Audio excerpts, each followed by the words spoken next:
we look like fools to them when we're trying to duck and dive. Don't do that. Get into the topic, talk to them. It doesn't have to be so deep and so often, but they just need to know, my dad spoke to me about this, or mum spoke to me, depending on how you want to set it up in your own home, male to female or whatever.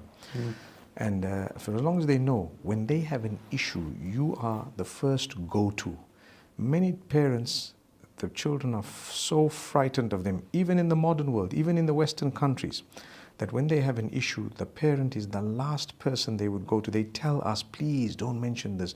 I want anonymity. I don't want you. I can speak to your parent, I would say. They would say, no, please don't do that. You'd break me. You'd do this. My father's going to kill me, whatever they say.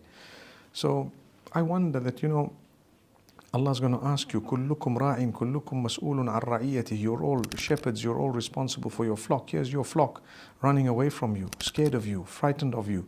How could you do that? When you have, that example is so perfect about the flock, that if there's sheep, one sheep is going away, you should be having sleepless nights, but bring it in, feed them, be with them, no matter what.